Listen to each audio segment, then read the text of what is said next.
Apa kabar hari ini? Iya, selamat siang Pak Ari. Alhamdulillah kabar saya baik Pak. Luar biasa ya Pak, ini dengan berbagai kepadatan pada akhir-akhir pekan ini Pak. Wah, sedang sibuk ya Bu ya, menjelang sumatif tengah semester.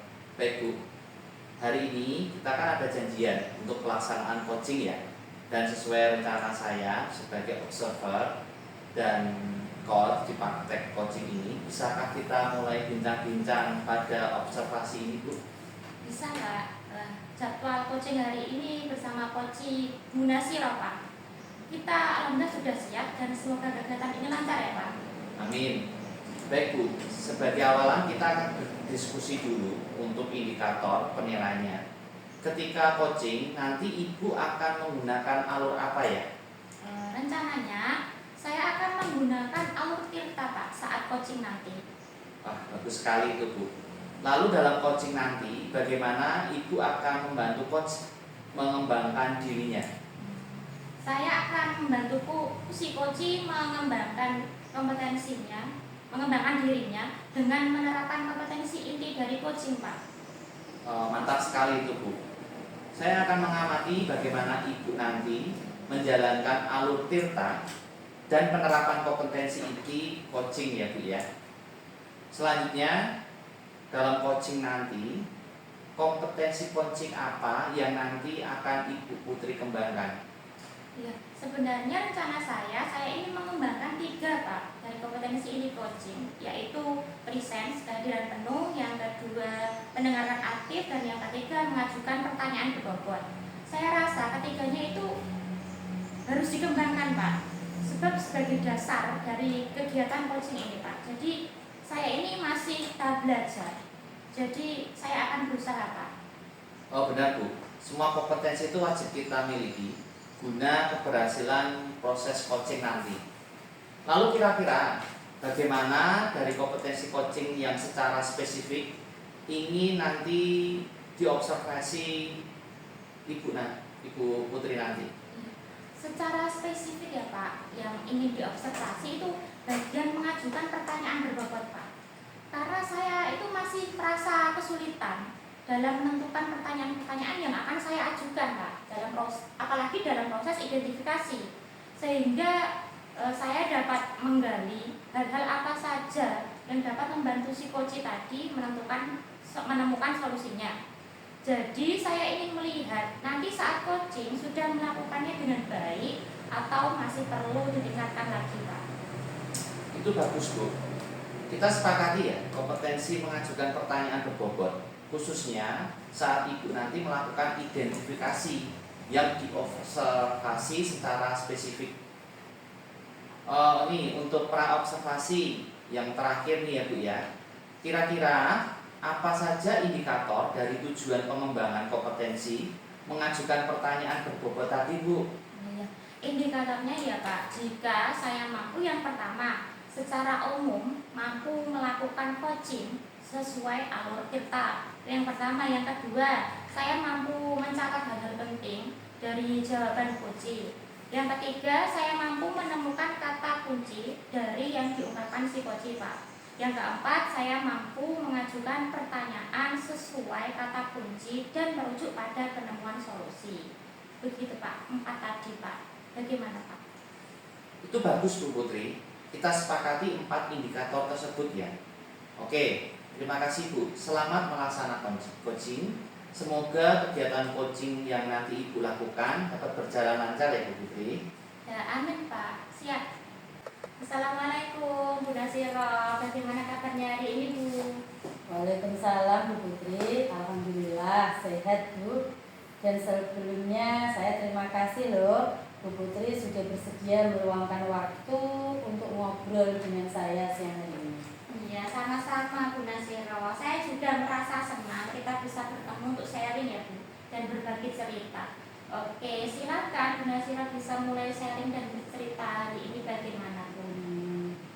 Saya membutuhkan bantuan Bu Putri terkait kondisi anak-anak di sekolah, terutama di 2 pekan terakhir ini. Saya menemukan beberapa problem terkait dengan kontrol emosi anak-anak yang agak kacau Bu. Mereka hobi sekali gaduh dan bertengkar dengan sesama teman. Padahal karena hal sepele. Sebagai contoh, si A tidak sengaja menabrak si B karena dia tergesa-gesa. Itu bisa jadi masalah, Bu. Akhirnya bertengkar dan saling memukul. Contoh lainnya misalnya ketika mereka bermain kemudian ada ketidakcocokan, itu pun bisa memicu mereka untuk saling memukul. Saya bingung, Bu, harus berbuat apa dan mulai dari mana agar anak-anak ini bisa mengontrol emosinya. Oke, jadi saya menangkap dari cerita Bu Nasiro bahwa kondisi anak-anak saat ini kurang kondusif ya, terutama dalam kestabilan emosi sosial mereka. Nah, apa yang Bu Nasiro inginkan dalam pertemuan ini sebagai tujuan akhir dari sesi ngobrol kita ini, Bu? Saya berharap bisa menemukan solusi untuk menguatkan kompetensi dan keterampilan sosial emosional anak-anak didik saya, Bu Putri, agar mereka semakin stabil, tidak suka marah-marah dan hobi bertengkar, sehingga dalam pembelajaran di sekolah bisa lebih maksimal dan prestasi anak juga akan meningkat. Oke, bagus, Bu. Jadi tujuan akhir sesi ini adalah mencari solusi untuk menguatkan dan mengembangkan kompetensi sosial emosional anak-anak ya, Bu, sehingga mereka bisa stabil dan pembelajaran menjadi maksimal. Selanjutnya, dari cerita Bu Nasiro tadi, saya menangkap kalau anak-anak ada problem dalam kecakapan sosial dan emosional. Dilihat dari sikap mereka yang sering marah-marah ya, Bu, sering bertengkar. Kira-kira Bu Nasiro tahu penyebabnya, Bu? Benar, Bu Putri. Anak-anak di 2 pekan terakhir ini sering membuat kegaduhan, mulai dari marah, bertengkar dengan teman, sampai bicara kotor membawa nama orang tua.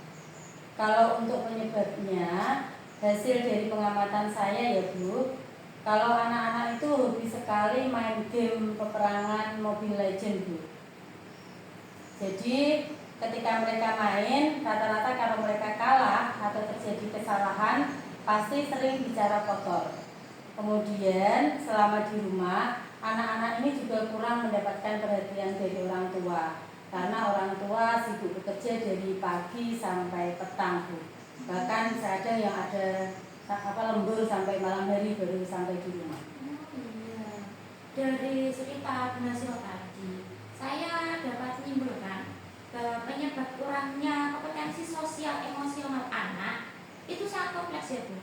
Mulai dari karena kecanggihan teknologi yang tidak terkontrol, kurangnya perhatian orang tua, serta minimnya pendidikan keagamaan di sana ya, Bu.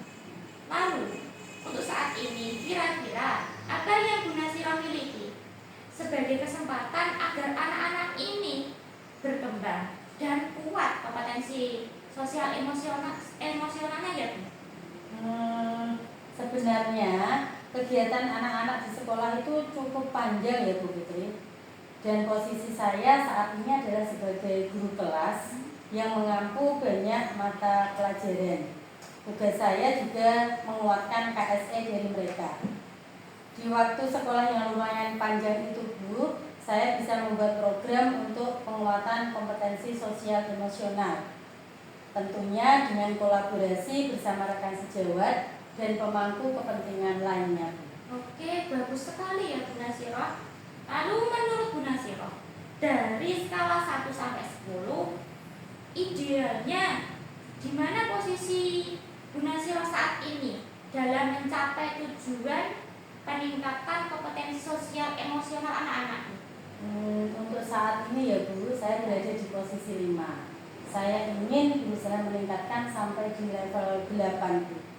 Hal ini dalam rangka mewujudkan kestabilan emosi anak dan penguatan kompetensi sosial emosional mereka. Baik. Lalu, menurut Bu Nasiro, apa saja kekuatan Ibu untuk mencapai tujuan tersebut, Bu? Untuk mencapai tujuan, sejujurnya saya juga sudah mempelajari pengajaran tentang KSE, Bu. Saya mampu mempraktekannya dan mengintegrasikannya di pembelajaran di kelas. Saya juga bisa berkolaborasi untuk merintis budaya positif di sekolah. Ya, bagus Pak. Saya sependapat dengan Bu Nasiro. Itu menjadi modal utama ya Bu untuk mencapai tujuan. Selanjutnya, kira-kira ada hambatan dalam mencapai tujuan yang Bu Nasiro inginkan? Dan jika itu ada, bagaimana solusinya Bu? Terkait dengan hambatan, mungkin butuh usaha keras ya Bu, sebab kondisi lingkungan juga kurang mendukung penguatan KSE ini. Tapi pasti ada solusinya Bu. Ketika di sekolah diterapkan pembelajaran KSE dan budaya positif, tentu harus dilanjutkan di rumah. Jadi kondisi lingkungan yang tidak mendukung tadi bisa kita diskusikan dengan orang tua juga Bu. Karena bagaimanapun pendidikan adalah tugas bersama antara guru dan orang tua serta lingkungan sekitar. Ya, bagus sekali Bu. Sekarang ya Bu, apa saja rencana Bu Nasiro untuk menguatkan kompetensi sosial emosional anak sehingga pembelajaran semakin maksimal Bu? Saya akan menjadi teladan bagi anak-anak. Bagaimana cara bersikap Bu? Kebetulan saya mengampu banyak mapel dan anak-anak butuh sosok yang bisa mereka jadikan sebagai contoh, baik itu dalam bersikap maupun bertindak. Selain itu, ada rencana untuk mengintegrasikan KSE dalam pembelajaran dengan berbagai teknik seperti menggunakan teknik STOP, menggunakan spektrum rasa, sehingga anak-anak bisa belajar untuk mengendalikan emosi. Ya, bagus ya Bu. Jadi Bu Nasiro ini sudah ada 2 rencana ya Bu, yaitu memodelkan diri sebagai teladan dari dan integrasi KSE dalam pembelajaran. Ada rencana lain Bu yang mungkin bisa dilakukan dalam rangka mencapai tujuan tadi? Pendalaman keyakinan sekolah dan keyakinan kelas juga bisa kita lakukan. Selama ini sudah ada keyakinan kelas dan sekolah, namun untuk pendalamannya masih minim.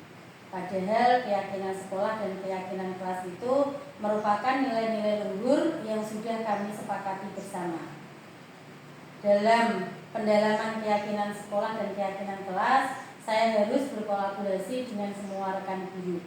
Dan yang terakhir, kolaborasi dengan orang tua murid itu pasti dan utama ya, karena harus ada komunikasi tentang penguatan KSE bersama dengan wali murid, sehingga kegiatan penguatan ini akan lebih maksimal. Iya, bagus sekali ya rencana Bu Nasiro. Dalam suatu kegiatan memang dibutuhkan kerjasama dan kolaborasi sesama guru dan wali murid demi tercapainya tujuan bersama Bu. Semoga Allah mempermudah rencana Bu Nasiro ya Bu. Lalu apa nih yang menjadi komitmen dari Bu Nasiro terhadap rencana ini? Komitmen saya adalah saya akan segera memulai dari diri saya Bu, untuk melaksanakan rencana tersebut sesegera mungkin. Kemudian saya akan berkolaborasi dengan teman-teman dan memotivasi mereka untuk bersemangat untuk penguatan kompetensi sosial emosional ini.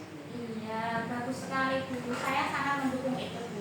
Mudah-mudahan semua berjalan lancar dan sesuai apa yang diharapkan ya Bu. Yang terpenting adalah komunikasi dan kolaborasi dari semua guru serta wali muridnya Bu. Lalu, bagaimana nih perasaan Bu Nasiro setelah melaksanakan percakapan ini? Alhamdulillah, saya merasa lega Bu. Saya mendapatkan solusi dari masalah saya.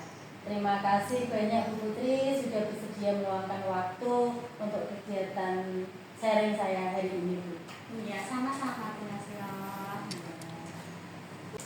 Halo Bu Putri, kegiatan coaching sudah selesai ya. Sekarang kita sharing tentang hasil coaching tadi ya Bu ya. Baik, tadi selama coaching hal-hal apa yang sudah Ibu lakukan dalam rangka mencapai tujuan pengembangan kompetensi coaching hari ini? Apakah Ibu bisa menceritakan? Iya Pak, bisa sekali. Sesuai indikator yang kita sepakati tadi, saya sudah berusaha melakukan audit Pak. dalam proses coaching yang saya lakukan tadi. Kemudian saya juga sudah mencatat poin-poin penting sebagai inti dari apa yang diharapkan coach agar saya dapat melanjutkan mengajukan pertanyaan yang mampu memancing coach menemukan solusinya, Pak. Bagus itu Bu. Dengan catatan poin-poin penting dari apa yang disampaikan coach tadi akan mempermudah kita untuk mengajukan pertanyaan-pertanyaan lanjutan. Boleh saya menyampaikan hasil pengamatan saya tadi, Bu? Boleh sekali, Pak, silakan. Oke. Dari hasil pengamatan yang sudah saya lakukan tadi, Bu Putri sangat bagus dalam melakukan coaching. Dari indikator yang kita sepakati tadi, Ibu Putri sudah melakukan atau menjalankan alur tirta dengan baik. Dari menanyakan tujuan inti, dari apa yang diharapkan coach, hingga coach mampu menjalankan aksinya secepat mungkin. Ibu juga sudah mencatat poin-poin penting. Saya sudah sempat melihat catatan dari tadi apa yang sudah Ibu lakukan dengan coach. Selanjutnya, Ibu juga sudah memberikan pertanyaan-pertanyaan yang memantik dan sangat sesuai dari apa yang coach sampaikan. Dengan dibuktikan pada akhir sesi coaching, si coach tersebut dapat menemukan sendiri solusi dari apa yang dihadapi. Jadi hasil pengamatan saya sangat sesuai dari yang tadi Ibu Putri sampaikan. Baik Bu, sebagai pertanyaan terakhir, untuk selanjutnya kompetensi apa yang nanti Ibu Putri kembangkan terkait dengan proses coaching tadi? Ya, baik, Pak. Saya sangat ingin mengembangkan semua kompetensi coaching dengan baik, Pak. Jadi tidak hanya satu atau dua saja, karena kompetensi-kompetensi coaching tersebut itu sangat berkaitan dan tidak terpisahkan. Sebagai contoh, saya tidak akan bisa mengajukan pertanyaan berbobot jika saya tidak bisa menghadirkan diri secara penuh, Pak, dan tidak mendengarkan secara aktif. Apalagi jika saya hanya tidak fokus gitu, Pak, saat coaching. Oh ya ampun Bu, luar biasa apa yang sudah dilakukan Bu Putri. Semoga nanti kedepannya menjadi lebih baik dan terus berkembang kompetensi coaching ya Bu ya. Oke, kita sudah berakhir dalam percakapan siang hari ini. Terima kasih sekali Bu Putri untuk waktu dan usahanya ya Bu ya. Sampai jumpa di pertemuan berikutnya Bu Putri. Baik, Pak. Terima kasih, Pak. Sama-sama Bu Putri.